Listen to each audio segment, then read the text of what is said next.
Nem toda fome vem do estômago. Mas por que a comida vira refúgio, alívio ou anestesia? É o que a gente vai descobrir hoje. Eu sou a Cássia Helena, sou pesquisadora especializada em comportamento alimentar e com um olhar aprofundado para a escuta clínica. E eu sou a Karina, especialista em gestão, com olhar aprofundado em nutrição, comportamento e rotina. E esse é o podcast Entre Nutris. Sejam muito bem-vindos. E o nosso propósito e objetivo aqui com o podcast é trazer a nutrição para vocês de uma forma mais leve, mais descontraída, como se fosse um bate-papo mesmo entre eu e a Ká.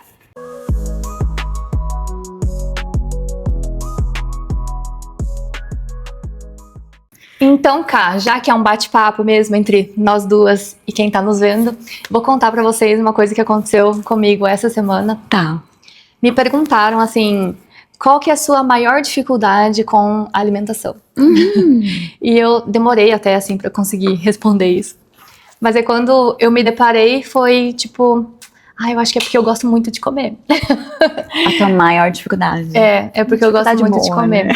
E é que eu acho que tem pessoas que não ligam muito, assim, que, enfim, comem mais pra sobreviver, no sentido de, tá ali e tal, no dia a dia, pega e come porque tem que comer. Eu já não, eu gosto muito de pensar, de testar receitas novas, porque eu gosto bastante de cozinhar.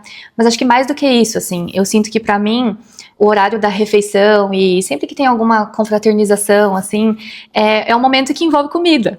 E eu acho que bastante gente vai se identificar com isso também, porque envolve um pouco o emocional, né? Então, vou comemorar com alguém. Eu quero comer, eu quero fazer alguma coisa também, porque eu acho que também vai um pouco que a minha linguagem do amor também tem a ver com isso, assim, sabe? De cozinhar pra quem eu gosto e tudo mais. Então, eu sinto que envolve bastante, assim, eu tô feliz, quero comemorar, então vamos comer. Putz, mas eu também tô triste, foi um dia meio estressante. Quero comer uma coisinha confortável, sabe? Então eu sinto que pra mim é bem difícil, assim, saber lidar com essas situações, sabe? Mas você sente que é uma fome ou um comer emocional? Não, eu acho que não, mas eu sinto que as emoções participam disso. Então, é como eu falei, assim, se eu tô feliz, tô muito animada, eu conquistei alguma coisa muito grande, um objetivo, assim, que eu queria muito, a primeira coisa que vem na minha cabeça é, vou sair pra comer alguma coisa que eu gosto muito, ou então vou cozinhar alguma coisa que eu gosto muito. Tá. Então, eu acho que não chega a ser um comer emocional, mas envolve as minhas emoções. É legal você falar isso, porque quando a gente fala... Eu acho que tem duas discrepâncias, assim, né? Fome emocional e comer emocional.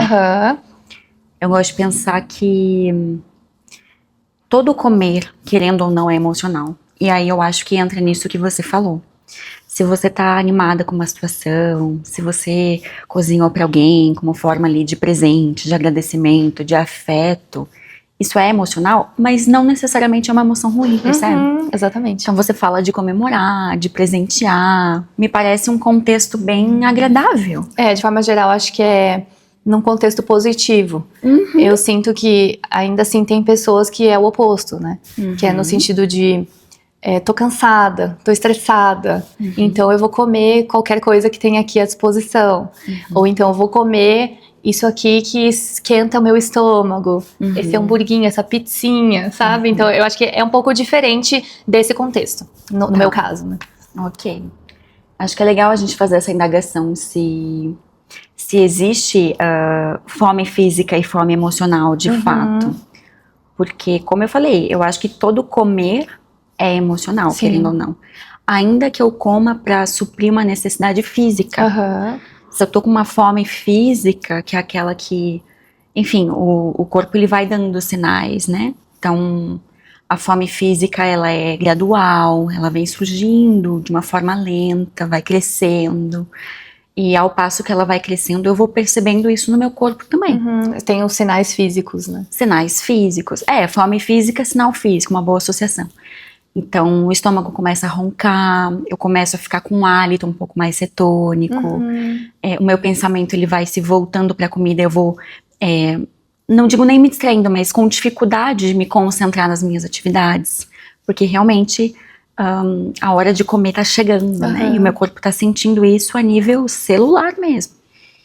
E quando a gente fala de fome emocional ou um comer emocional, eu gosto de pensar que mesmo a fome física, que é essa que o meu corpo me dá sinais físicos, tem uma emoção presente. Por exemplo, eu com fome fico insuportável. Eu fico brava, eu fico impaciente, eu fico acelerada, assim, agitada. Isso, querendo ou não, tem uma emoção envolvida.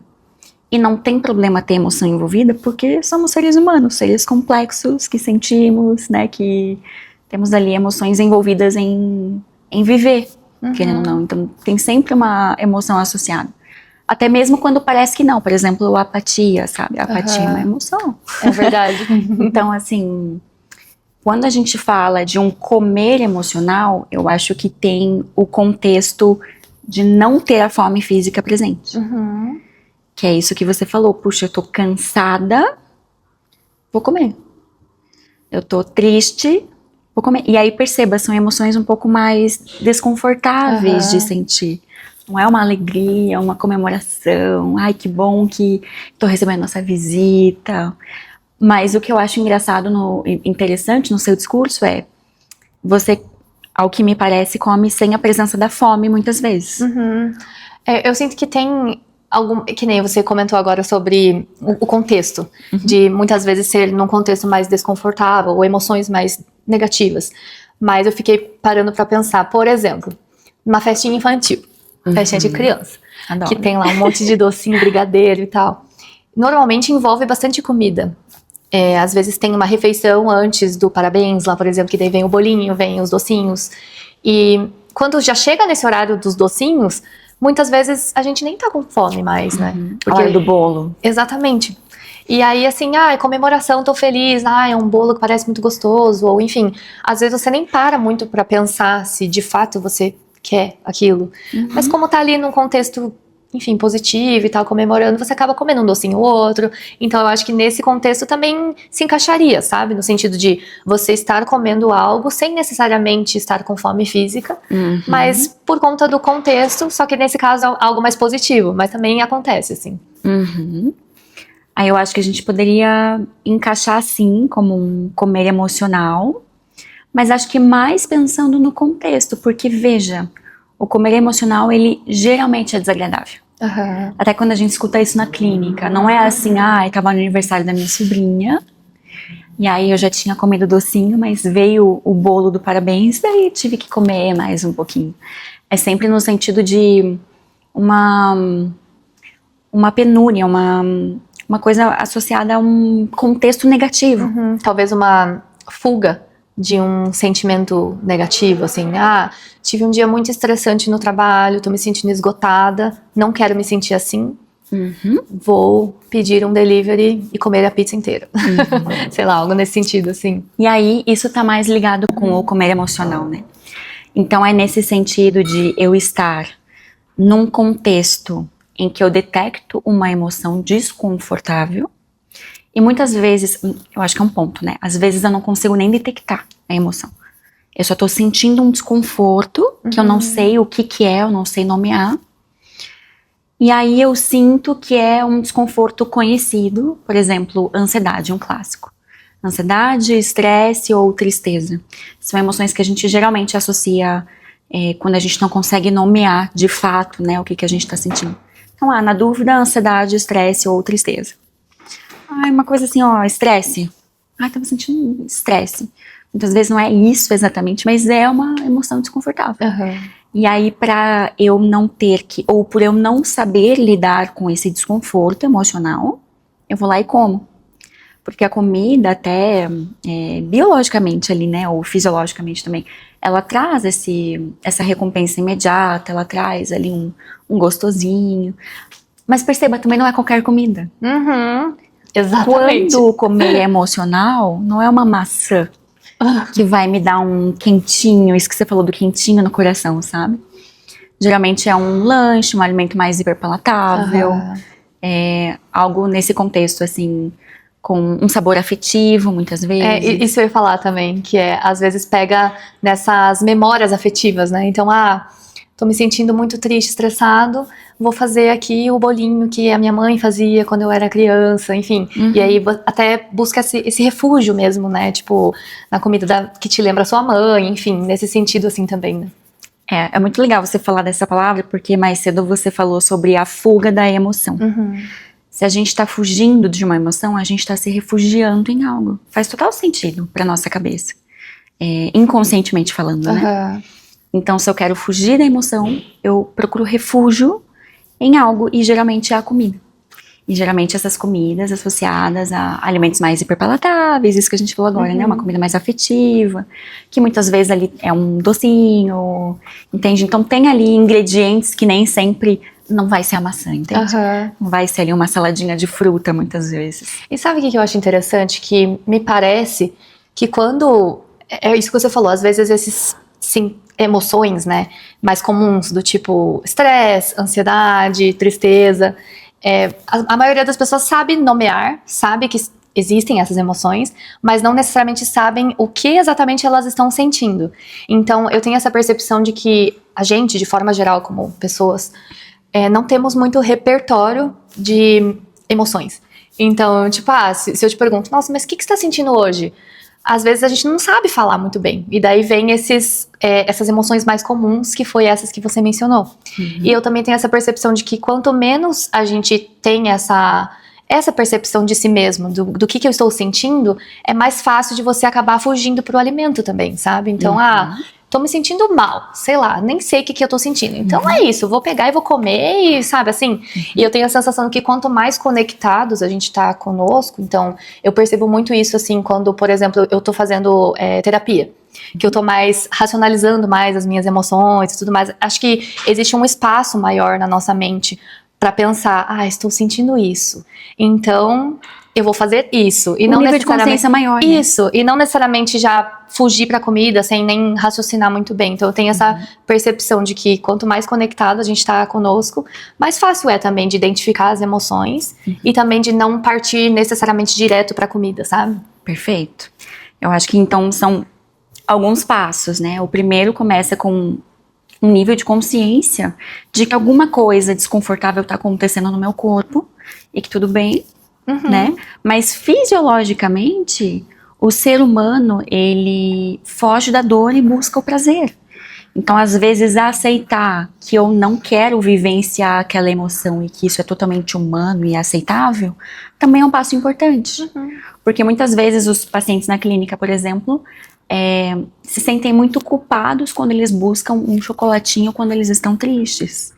E às vezes é preciso aceitar que o meu repertório, as minhas ferramentas são limitadas e o que eu conheço muitas vezes é buscar um chocolatinho. Exatamente. Então, enquanto eu não tenho mais ferramentas, às vezes o chocolatinho vai ser a ferramenta que eu preciso para aquele momento, entende? Mas eu acho bacana você comentar isso, porque eu realmente acredito que é um exercício, essa questão de aumentar o repertório do que eu posso fazer para lidar com essa emoção. Então, é claro que tem que ter, como você falou, o primeiro passo é você ter um nível de consciência ali, assim, pelo menos básico de o que eu estou sentindo. Nomear, né? Isso. E aí sim pensar o que eu posso fazer além da comida, que me traga um certo conforto. Eu acho isso legal, assim, exercitar a pensar em outras atividades. Então, o que eu gosto muito de fazer? Eu gosto muito de tomar um banho relaxante, sei lá, tipo, demorado, que você passa um olhinho de banho lá e fica fazendo um spa. Com qual emoção você tomaria um banho, assim? Um banho premium? Nossa, sabe que eu acho que eu tomaria esse banho com uma emoção positiva? Do tipo, quero comemorar, vai ser uma recompensa, sabe, assim? Agora, negativa, eu acho que eu teria um pouco de preguiça, talvez, de fazer todo esse rolê, assim, sabe? Mas isso, acho que porque eu sou assim, não ligo muito, sabe? Eu associo com cansaço. Cansaço. Nossa, um banho relaxante. Pra quando a gente tá meio cansada, assim, meio tensionada. Acho que estresse também, né? Estresse também combina ali com um banho um pouquinho mais consciente. Mais, né, de contato ali com a pele, com o corpo. Às vezes fazendo uma massagenzinha. Eu acho isso bem legal. É que eu realmente tenho, nesses momentos de estresse, eu acho que eu fujo de coisas que demoram, talvez, sabe, assim? Vamos. Quero deitar no sofá, tipo. Tô estressada, vamos. Exatamente.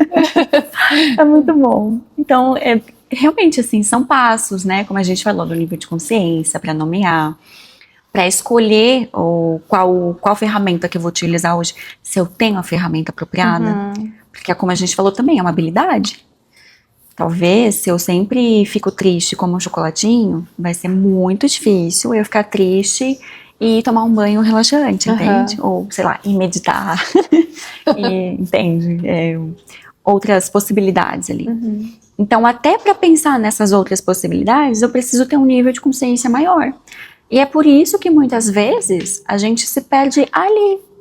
Porque se eu não tenho esse nível de consciência, para eu desenvolver isso sozinha, vai ser muito mais difícil.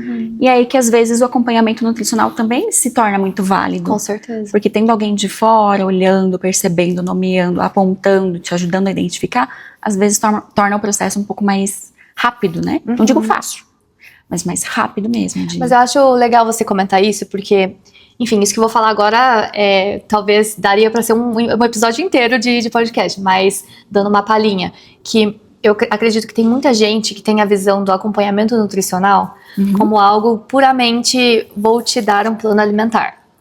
E não necessariamente é assim, dependendo da abordagem do profissional. Então, até trazendo para quem está nos ouvindo, por exemplo, a abordagem da Ká é uma abordagem que já vai conversar com o paciente sobre isso, dependendo do caso, né? Então, se nesse caso a pessoa não está sabendo lidar com as emoções de outra forma e ela vai direto para a comida, uma das ferramentas que você vai trazer é justamente essa, né? De fazer a pessoa aumentar o repertório dela do que ela poderia fazer além de buscar a comida para se sentir bem. Então, isso é bem bacana, assim, porque eu acho que muita gente ainda tem essa visão muito, até ultrapassada, assim, da nutrição. Então, é legal, assim, ver que existe esse outro lado também, né? Eu acho que essa palavra, além, é chave, é uma palavra-chave. Porque não é como se a gente não pudesse utilizar a comida para regular essa emoção. Perfeito. Mas além dela, o que mais que eu posso fazer além disso? Então, vai expandindo junto com o paciente, né, esse repertório mesmo, esse leque de possibilidades. E acho que vai muito nesse sentido da aceitação também. Uma coisa que eu gosto de trabalhar com os pacientes na clínica tá tudo bem ter emoções desconfortáveis. Normal, né?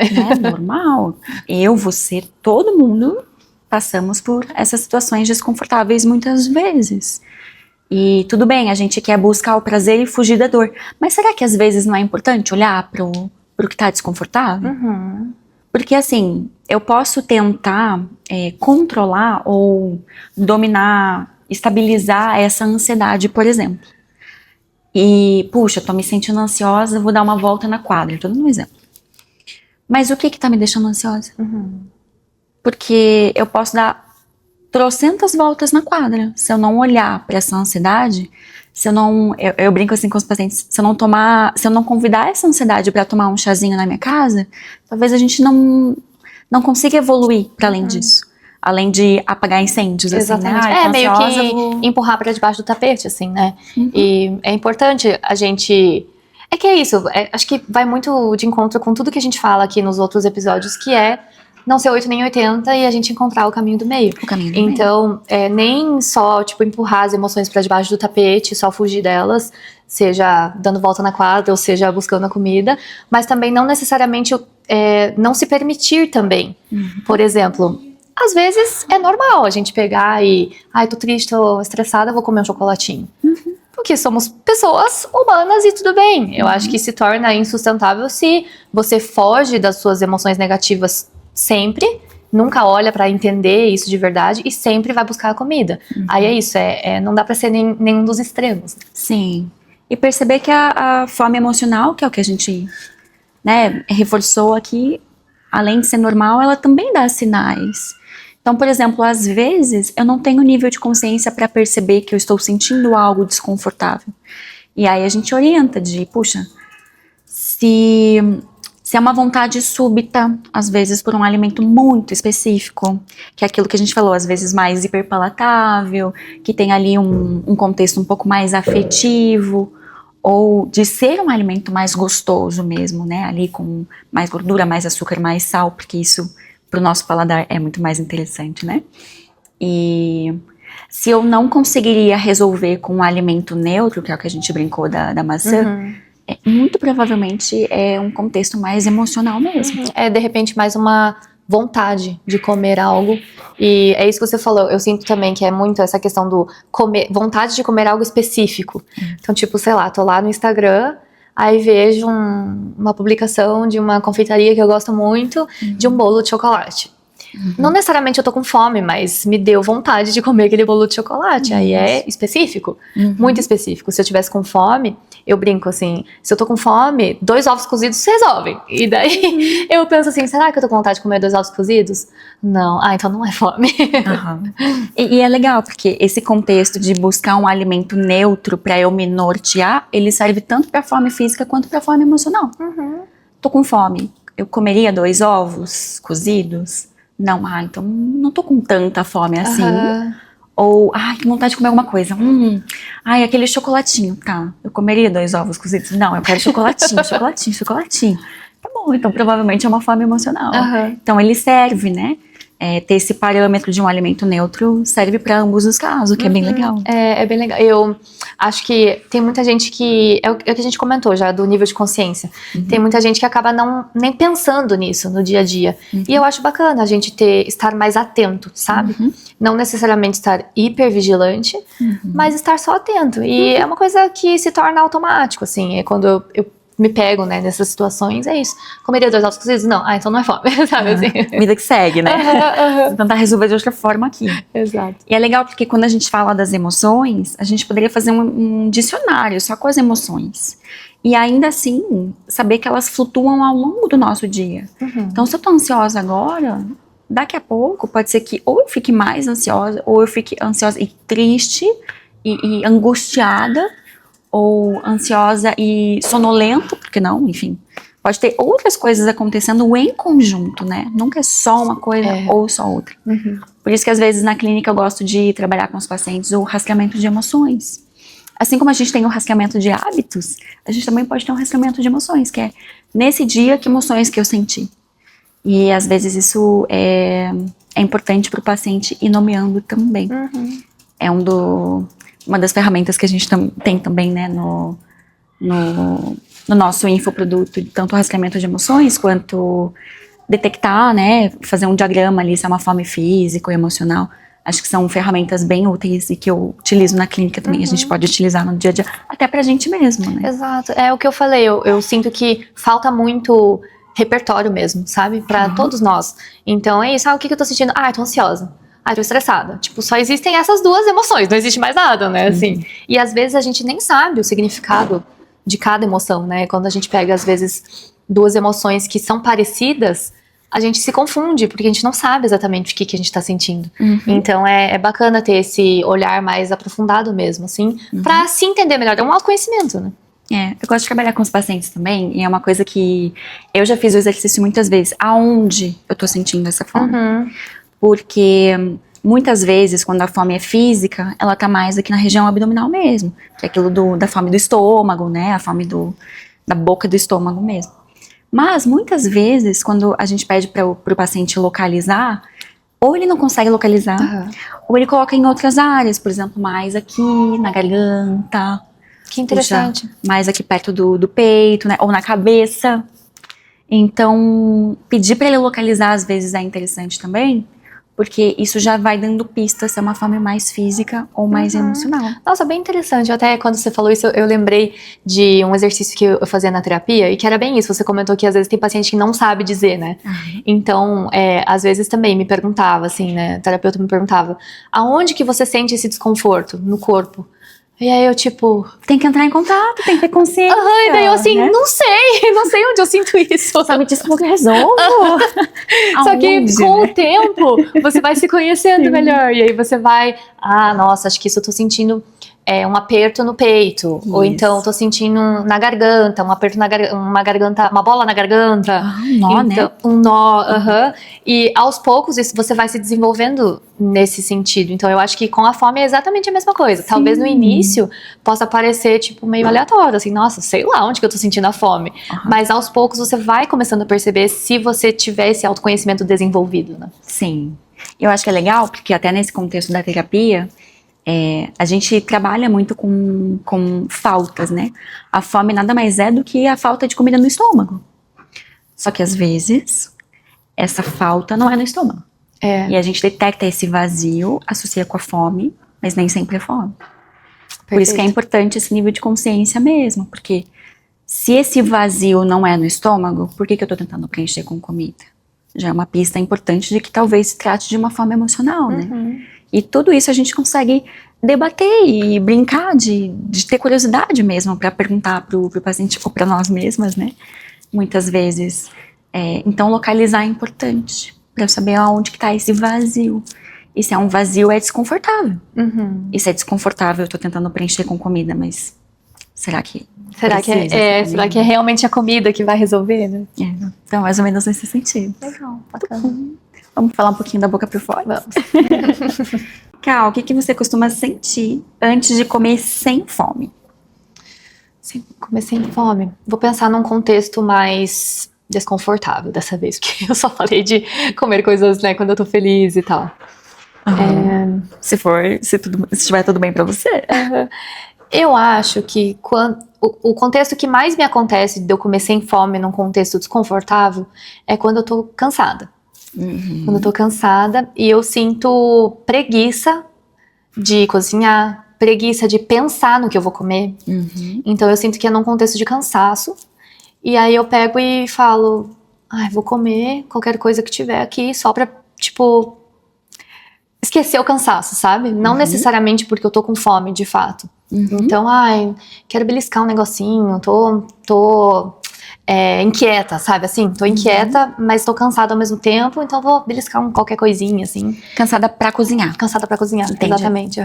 E por isso que eu acho legal ter opções em casa de coisas prontas, que não necessariamente vão ser só hiper palatáveis, mas, por exemplo, ter uma uvinha já lavada ali, que você consegue ficar petiscando.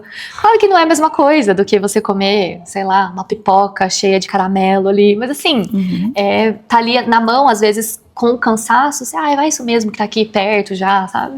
Então eu acho bacana já ter essas opções, assim. Legal. E você? Eu acho que eu gosto bastante da uvinha, eu gosto bastante da pipoca também. Eu gosto da pipoca mais salgada. Eu também. Caramelada, assim, caramelizada, né? Mas eu acho que uma uvinha, uma pipoca ali pra... Sabe, eu acho que eu tenho essa percepção do finger food. De coisa ficar, né, o tempo inteiro ali. Pensando mesmo. Acho que eu tenho essa associação com uma forma um pouquinho mais emocional. Coisas que eu quero pensar. Não quero comer de garfo e faca. Não quero comer... com muita atenção também, então às vezes boto lá uma série e vou beliscandinho assim uma pipoca, eu tenho essa associação. Não é às vezes uma fome que eu quero comer algo num prato, na mesa, com calma, é uma coisa que eu quero assim, desligar. Ali, na TV, assim. Só que eu faço isso de uma forma um pouco mais consciente hoje em dia, né? Então, conscientemente eu escolho e beliscandinho uma pipoca, uma ovinha, sem muita atenção, enquanto eu assisto uma tela, por exemplo. É por isso que eu acho bacana ter essas opções em casa, porque quando você tem outras opções, então, vou abrir meu armário, só tenho biscoito recheado. Tipo, é batata, você tá ali cansado, você não quer pensar, você vai pegar o pacote de biscoito, não tem o que fazer. Organização, né? Planejamento. Vamos lá. Você acha que a comida mais te acolhe ou mais te pune nesse conceito emocional? Pra mim é acolhimento. Mas eu sinto que eu tenho, assim, uma boa relação com a alimentação, sabe? Então é como eu falei, até os exemplos que eu trouxe no início foram mais num contexto positivo. Dá pra ver que é mais positivo. Então é mais no sentido, assim, de uma comidinha confortável, uma comemoração, tô cozinhando pra alguém que eu gosto, tô recebendo alguém que eu gosto, então vou fazer um bolinho. É mais nesse sentido, assim, mas é isso, como eu tenho uma boa relação, pra mim é isso, acho que nunca tive esse teor punitivo, sabe, assim, na minha alimentação. Acho que é legal a gente levantar essa pergunta, porque talvez nós não sejamos bons parâmetros de um comer emocional, assim, desconfortável. Exato. Mas é muito comum na clínica, né? Pessoas que, às vezes, se permitem lá, tipo, tô ansiosa, vou comer um chocolatinho. Putz, e depois vem culpa, vem frustração, vem, eu não devia ter comido, então vem um julgamento ali também, né? Acho que não é o nosso caso, mas é importante trazer para o pessoal de casa, né, que tá ouvindo a gente aqui. Mas eu acho que até dá pra trazer um exemplo pessoal, assim, que acho que até se encaixaria, mas não é sempre que acontece. Mas acontece. Então, por exemplo, eu vou num rodízio de pizza ou, sei lá, de comida japonesa. É difícil, assim, eu conseguir ser essa pessoa racional que vai, já estou saciada, vou parar de comer. Fome, né? Ai, pronto, comi 3 pecinhas, né? Assim, porque se a gente vai pedir ou vai comer em casa, enfim, a gente controla a porção, come até se sentir satisfeita e para. Agora, nesse contexto que você tá com mais pessoas, às vezes demora mais pra comer e tem ali comida à vontade, acaba que eu me passo um pouquinho. Então, depois vem, não necessariamente uma culpa, mas vem um arrependimento. No sentido de, eu tô desconfortável. Tipo, já tô cheia demais, não precisava disso, sabe? Então, acontece, mas é raro. Me passei, mas tudo bem. Me passei, Mas é nesse contexto de comida à vontade, principalmente. Eu acho que pra mim é essa sensação de desconforto físico mesmo. Que daí é muito ruim, assim, eu não gosto. Muito legal falar desse desconforto físico, porque nem sempre é emocional, né? Às vezes é físico mesmo. É físico, exatamente. Bem e legal, você, como que você tem? A sua relação também é muito boa, né, com a comida? Eu acho que em níveis extremos, ou enfim, mais elevados de ansiedade, eu me percebo procurando comida mesmo sem o contexto da fome física presente. Hoje, eu sou totalmente tranquila em relação a isso. Por exemplo, TPM. Total. TPM, às vezes eu fico assim, nossa, eu quero comer uma coisa bem chocolatuda. Então eu sei que o contexto pede, que o contexto é da TPM, eu fico tranquila em relação a isso, mas eu vou pedir uma coisa bem chocolatuda. E tá tudo bem. Tá tudo bem. Às vezes também eu sinto um desconforto físico por conta disso. Então, um estufamento, às vezes gases, às vezes, né, ali um enjoo, muitas vezes, porque às vezes é uma coisa tão doce que você fica com um negócio aqui na garganta. Você fica, e você não é tanto do doce, né? Não. Então Aí você fica assim, tá tudo amargo aqui, mas tudo bem, né? Aquele doce que arde aqui, assim. Minha vontade, tá tudo bem, vou tomar mais aguinha agora. Até sentir uma vontade de uma coisa chocolatuda de novo. E você fica meio... arder a garganta, vamos lá. Consciente, né? Mas eu acho que também tem o arrependimento pela questão física também, né? O desconforto físico. Interessante, legal. E o que você precisaria naquele momento emocional, além da comida, por exemplo, isso que você falou do cansaço. O que você faria nessa situação de um cansaço? Então, como eu falei, a gente deu o exemplo do banho relaxante, né? Pra mim isso não funciona. Pra mim, quando eu tô cansada, eu preciso deitar e ficar parada. Tipo... olhando pro teto. Ou sei lá, assistindo uma série muito levinha. Acho que pra mim descansar é isso, assim. Eu não me pego fazendo coisas muito elaboradas. Então, por exemplo, às vezes eu tô cansada, eu vou fazer um bolinho, sei lá. Aí aquilo começa a ser estressante pra mim, sabe? Assim, ao invés de eu estar curtindo o processo, eu tô estressada. Eu fico, tem que lavar a louça ainda, sabe? Então eu desisti. Eu falei, pra mim, se eu tô muito cansada, eu só preciso deitar no sofá, ficar vendo uma série levinha. Ou mesmo só pegar e, tipo, deitar na cama e dormir, sabe? Aceitar que eu tô cansada, assim. E é isso, eu não me vejo fazendo coisas muito elaboradas nesse sentido, sabe? Legal. Como que é pra você? Acho que nesse contexto da ansiedade que eu falei que é a emoção que pega pra mim é batata, assim, sinais que meu corpo tá ficando mais ansioso. E aí eu falei isso de, às vezes, conscientemente beliscar uma coisinha enquanto eu assisto algo leve também. Ou o que me vem é mudar de ambiente, às vezes tomar um banho um pouquinho mais gelado, para o corpo, né, ter essa resposta, às vezes, de que pra mim tem tudo a ver com a ansiedade, de deixar o corpo, então, um pouco mais ativo e corresponder à altura, deixar o meu corpo mais ativo, então, dar uma volta, ir pra academia. Nossa, né? Jura? Puxar círculos pesados, ajuda na minha ansiedade. Que engraçado, pra mim, acho que eu sinto o oposto. Quando eu tô ansiosa, eu preciso justamente acalmar a mente, sabe? Então é o oposto, do tipo que eu preciso descansar, deitar no sofá, sei lá, se eu for mexer meu corpo vai ser tipo uma aula de yoga, mais meditativa, assim, sabe? E se eu fico alimentando, sabe, assim, se eu tomo café, ou se eu vou, tipo, sei lá, correr, isso me deixa mais, sabe, assim, pilhada. Eu sinto isso. Correr me ajuda muito com a ansiedade. É o oposto mesmo. Pra mim parece que eu preciso ativar a altura. E pra você parece que você precisa regular, né? Isso, perfeito. O complementar. Olha só, seres complexos. Muito bom. E você, o que você faz pra regular a tua emoção além da comida? A gente tá louca pra saber, então conta aqui pra gente. Se você tá assistindo a gente no YouTube, já se inscreve no canal. E se você tá ouvindo a gente no Spotify, também já se inscreve aqui pra receber notificação dos próximos episódios. Até a próxima.